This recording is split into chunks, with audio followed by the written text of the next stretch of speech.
സംഗതി കൊള്ളാലോ. എന്നാലും ചന്ദനത്തിരി പോലൊരു ബിസിനസ്സിൽ നിന്ന് എന്ത് ലാഭം ഉണ്ടാവാനാ ജോയെ? അതെ, ഇതാണ് നമ്മുടെയൊക്കെ വേറൊരു മിസ്കൺസെപ്ഷൻ. ഇന്ത്യയിൽ മാത്രം 4000 കോടി രൂപയുടെ ഇൻഡസ്ട്രിയാണ് ഈ അഗർബത്തീസിന്റെ. അതിന്റെ 1% കിട്ടിയ പോരെ? കംപ്ലീറ്റ് എക്സ്പോർട്ടാണ്, എക്സ്പോർട്ട്. ആ, ഞാൻ ഉദ്ദേശിക്കുന്ന മാർക്കറ്റ് തൃശ്ശൂർ ടൗൺ അല്ല, കേരളമല്ല, ഇന്ത്യയല്ല, വേൾഡ് മാർക്കറ്റാണ്. അമേരിക്കയിലെ മലയാളി, ദുബായിലെ മലയാളി, ലണ്ടനിലെ മലയാളി, നൊസ്റ്റാൾജിയ കംപ്ലീറ്റ് അവർക്കല്ലേ. ഒരു ഹിന്ദു ഇതങ്ങോട്ട് കത്തിക്കുമ്പോ അവര് ഗുരുവായൂർ അമ്പലത്തിൽ പോയിട്ട് ഒരു വഴിപാട് കഴിച്ചതിന്റെ ഫീലല്ലേ എന്റെ കൃഷ്ണേട്ടാ? ക്രിസ്ത്യാനികൾ ഇത് കത്തിക്കാത്ത ഒരു ഫ്യൂണറൽ ഉണ്ടായിട്ടുണ്ടാ? മുസ്ലിങ്ങളുടെ അവരുടെ റിലീജിയന്റെ ഭാഗം തന്നെയാണ് ഈ ചന്ദനത്തിരി. അറിയോ കൃഷ്ണേട്ടന്? നിങ്ങളുടെ കാശൊന്നും ഞാൻ ചോദിച്ചില്ലല്ലോ. നിങ്ങളുടെ ആനോളുടെ ആ പിണ്ടം, അതും ആ ദേവസ്വത്തിന്റെ കേസ് തീരുന്നവരെ മാത്രമേ ഉള്ളൂ. ഒരു ഹ്യൂമാനിറ്ററി സർവീസ് ഒന്ന് ചെയ്തു തന്നൂടെ കൃഷ്ണേട്ടാ? ചിമിച്ചേട്ടാ, ജയേട്ടൻ. ആ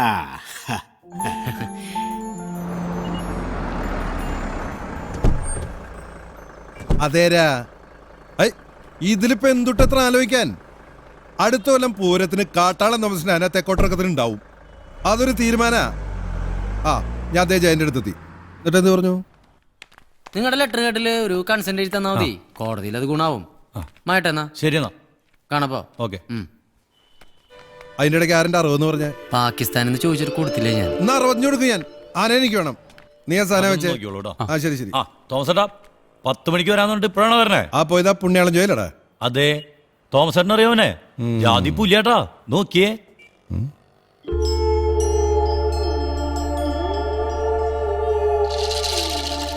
ഈ കാലത്ത് സൈക്കിൾ റിക്ഷാന്ന് കേൾക്കുമ്പോ പ്രാക്ടിക്കൽ അല്ലല്ലോ എന്ന് കാട്ടാളം മുതലാളിക്ക് ചിലപ്പോ തോന്നാം.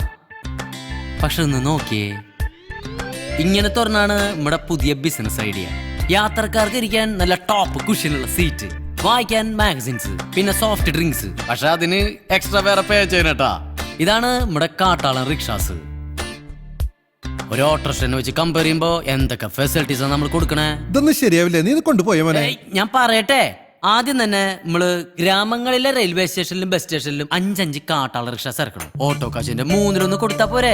1 രൂപയുടെ ലാഭം കിട്ടിയ കടലിൽ ചടന്ന ടീംസ് ആണ് നമ്മുടെ നാട്ടുകാര്. അവരിതിൽ വീഴും. സിറ്റി ട്രാഫിക് അവിടെ ഇല്ലല്ലോ. അത് കറക്റ്റാ.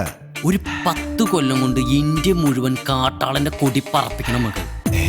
ഇവിടുത്തെ ട്രാൻസ്പോർട്ട് സെക്ടറിൽ നമ്മുടെ കാട്ടാളൻ റിക്ഷാസ് ഒരു റെവല്യൂഷൻ ഉണ്ടാക്കില്ലേ? അപ്പൊ കാശി മാത്രല്ല, ഇതിനകത്ത് സോഷ്യൽ സർവീസും ഉണ്ടല്ലേ? അത് മാത്രേ ഉള്ളൂ. അല്ല, അങ്ങനെ ഒരു ഇമേജ് നമ്മൾ പുറത്തു വിടാവുള്ളൂ. ലാഭം വന്നോളും. നമ്മൾ ആത്മാർത്ഥമായിട്ട് വർക്ക് ചെയ്ത സക്സസ് ഉണ്ടായിക്കൊള്ളുന്നല്ല മാനേജ്മെന്റ് പ്രിൻസിപ്പിൾ വരെ പറയണേ. Focus your work, forget the result, it will happen. എന്നിട്ട് എന്തിട്ടുണ്ടായേ? അവന്റെ അമ്മയുടെ കാട്ടാളൻ റിക്ഷാസ് 500 വണ്ടി ഉണ്ടാക്കിയിട്ട് അവസാനം 20 വിലക്ക് ഞാൻ തൂക്കിവിറ്റേ. അക്രമായല്ലോ. അവന്റെ മാർക്കറ്റ് തൃശ്ശൂരല്ല, കേരളത്തിലല്ല, ഇന്ത്യയിലല്ല എന്നൊക്കെയല്ല അവൻ പറഞ്ഞേ. ഉഗാണ്ടിൽ അവന്റെ മാർക്കറ്റ് ഉണ്ടോ? വഞ്ചരിക്കാൻ കേസ് കൊടുത്തിട്ടുണ്ട് അവന്റെ പേരില്. ഫ്രോഡ്. അവന്റെ വാചകടിയിൽ വീണോന്റെ ജീവൻ നായി നക്കി. ഞാൻ പറഞ്ഞില്ല, അതുകൊണ്ട കാശും പോയി കിട്ടോനെ.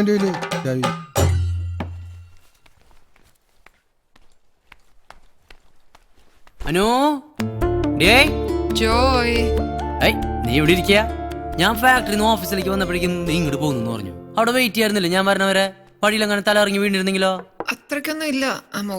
ഈ സമയത്ത് റെസ്റ്റ് വേണ്ടേ? കാലൊക്കെ വെച്ചോ? എന്നാലും ഇത് ഭയങ്കര സർപ്രൈസ് ആയി പോയിട്ടാ. എന്നതാ?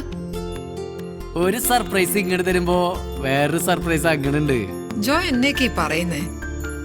Congratulation, celebration, imagination. അല്ല, ഇയാൾക്ക് ഇപ്പൊ എന്താ പ്രശ്നം? അതൊക്കെ പറയാം. നീ ആദ്യം മധുരം കഴിക്കേ.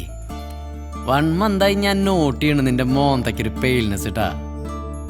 ഈ ഒരു ഡേക്ക് വേണ്ടിട്ട് എത്ര നാളായി ഞാൻ കാത്തിരിക്കണമെന്നറിയോ? ഒരു കുഞ്ഞിക്കാല് കാണാൻ. നീ കഴിക്കേ. അയ്യടാ, ആ പൂതി അങ്ങ് മനസ്സിൽ വെച്ചാ മതി. കുഞ്ഞിക്കാലാണോ വന്നേക്കുന്നു? അപ്പൊ നീ പ്രഗ്നന്റ് ആയിട്ടല്ലേ തല ചുറ്റി വീണേ? നീ ഛർദിച്ചു എന്ന് പറഞ്ഞല്ലോ കൂടെ വർക്ക് ചെയ്യണ ഗർഭിണി പെണ്ണ്. 2 ദിവസമായിട്ട് 18 മണിക്കൂർ വെച്ചിട്ടാ ഞാൻ അവിടെ ഓഫീസിൽ ജോലി ചെയ്യുന്നത്. കൂടാതെ മന്ത്ലി ടാർഗറ്റ്സിന്റെ പ്രഷർ വേറെ. ജോയ്ക്ക് ഇത് വല്ലതും അറിയണോ? അത്ര ഉള്ളൂ? ഞാൻ വെറുതെ കൊറേ സ്വപ്നം കണ്ടുപിടിയേ. അത്ര ഉള്ളൂ എന്നാ? ഞാൻ തലയിറങ്ങി വിടാൻ നിങ്ങൾക്ക് അത്ര ഉള്ളൂ? കുഞ്ഞിക്കാല് കാണാത്രേ. ഇനി ഈ പ്രോബ്ലംസിന്റെ ഇടയിൽ കൂടെ ഒരു കുട്ടിയും കൂടെ കൊണ്ടുവരാത്തതിന്റെ കുറവേ ഉള്ളൂ. ആ റിസ്ക് എന്തായാലും ഞാൻ എടുക്കില്ല. എടുക്കണമെങ്കിൽ ഉണ്ടോ, ഞാൻ വിചാരിച്ചു 2 മാസമായിട്ടൊന്നും നടന്നിട്ടില്ല. നീ ഇത് കഴിക്കേ, എന്തായാലും മേടിച്ചല്ലേ. എന്തായിരുന്നു എന്നെ പെണ്ണ് കാണാൻ വന്ന സമയത്ത് പറഞ്ഞേ? ഒന്നുകിൽ അംബാനിയുടെ ഭാര്യ അല്ലെങ്കിൽ പ്രാന്തന്റെ ഭാര്യ. അത് കഴിഞ്ഞിട്ട് മതി കൂട്ടി. മതി എടേ, നീ 10 ദിവസം ലീവ് എടുത്തോ ഈ പേരും പറഞ്ഞു. നല്ല റെസ്റ്റ് കിട്ടുമല്ലോ. എന്നിട്ട് വേണോ ഉള്ള ജോലിയും കൂടെ പോവാൻ. ആകെപ്പാടെ ഉള്ളത് മാസാമാസം കിട്ടുന്ന ഈ ശമ്പളം. അത് ശരിയാ. ജോയിയേട്ടാ ആ എടേ, ഞാൻ അങ്ങനെ നീ എന്തിനു പിടിച്ചേ? ഭയങ്കര സ്പീഡാ. അഞ്ചേച്ചേ, കാര്യങ്ങളൊക്കെ ഓക്കെ അല്ലേ? ആശുപത്രി പോണെങ്കിൽ വണ്ടി താണ്ടിട്ടാ. നിന്നെ ഇന്ന് ഞാൻ നിങ്ങൾ വന്നേ. നീ റെസ്റ്റ് ചെയ്തേനു. പച്ചമാങ്ങ വേണേ വീട്ടിലുണ്ടിട്ടാ. എന്തെങ്കിലും പ്രശ്നമുണ്ടോ? എന്താണ് ജോയേട്ടാ ഹാപ്പി അല്ലേ? ഇപ്പൊ ഹാപ്പിയാണ്.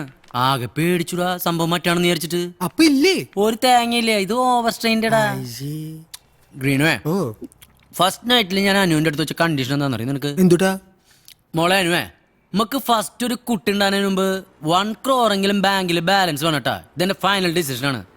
ഈ ഡയലോഗ് കച്ചതും അവളുടെ മോന്ത കണ്ണം ബൾബായി. നിങ്ങളെ പോലെ നിങ്ങക്ക് പറ്റൂ ജോയേട്ടാ.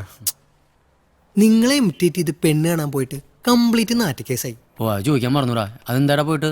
പണ്ട് ജോയേട്ടൻ അനുചേച്ചിയോട് പറഞ്ഞ പോലെ 1-2 ഡയലോഗുകൾ ഞാനും കാച്ചു നോക്കി. പേറ്റ് കാണല്ലോ. തേങ്ങയാണ്. കുട്ടി പഠിച്ച് കടിച്ചിലായില്ലേ? കുട്ടിയുടെ അച്ഛന്റെ തല്ലിയിട്ടായിരുന്നു എന്റെ ഭാഗ്യം. സാരില്ലടാ, നിനക്കിനിയും ടൈം ഉണ്ടല്ലോ. ഗ്രീനുവേ, ഞാൻ ഇത്ര ചെറുപ്പത്തിലെ കല്യാണം കഴിച്ചതിന്റെ കാര്യം എന്താണെന്നറിയാം നിനക്ക്? എന്നിട്ടാ കുട്ടിയോള് വലുതാകുമ്പോ ജോയേട്ടനെ എങ്ങനായിരിക്കാല്ലേ? പോടാ പോത്തെ അവിടെ നിന്ന്. ചെറുപ്പത്തിലെ ഫാമിലിയുടെ റെസ്പോൺസിബിലിറ്റീസ് എടുക്കാനല്ലേ? നെവർ. പിന്നെന്തുട്ടാ ജോയേട്ടൻ തന്നെ പറ. നമ്മള് ചെറുപ്പത്തിലെ കല്യാണം കഴിച്ചാൽ ഒരു ഗുണം എന്താ വെച്ചാ, ഇൻ കേസ് ആ റിലേഷൻഷിപ്പ് വർക്ക്ഔട്ട് ആയില്ലാച്ചാലും നമുക്ക് വേറെ കെട്ടിക്കൂടാ. നമ്മള് സ്റ്റിൽ യങ്ങല്ലേ. അതേ മനസ്സിൽ വെച്ചാ മതി, അവിടെ ശ്രദ്ധിക്കണ്ട, എടുത്ത് ചവിട്ടി കൂട്ടും. അനു മോളെ, ഒരു 200 ഉണ്ട് അതിന്റെ കയ്യില്. ലഡുവിന്റെ കാശ് കൊടുത്തിട്ടില്ലടി. എന്റെ ജോയേട്ടാ.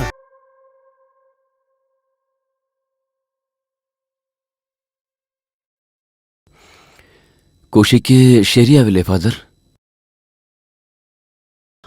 അതിപ്പോൾ പറയാൻ പറ്റില്ല. ഇവളുടെ ദേഹത്തിന്റെ അടുത്ത് ഏതാത്മാവാ?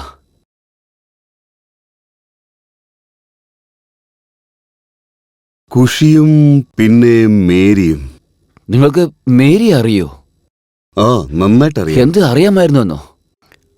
അപ്പോ മേരി മരിച്ചോ? മേരി മരിച്ചുപോയി. കുഷിയും പിന്നെ മേരിയും. അപ്പോ അതിന്റെ അർത്ഥം മേരിയുടെ ആത്മാവ് എന്ന് വെച്ചാൽ ഇത് മേരിയുടെ ആത്മാവാണോ?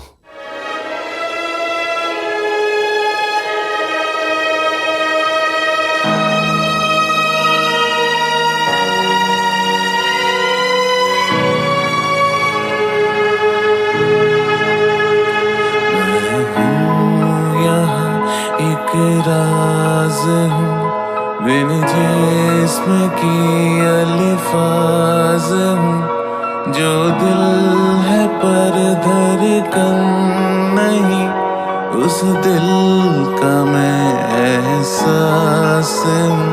मुझे भूल जा, दे नज़र, होगी सुबह बीत के रात, मैं तड़पता रहूं जब भी करोगी याद। मेरा नजर तुझ पे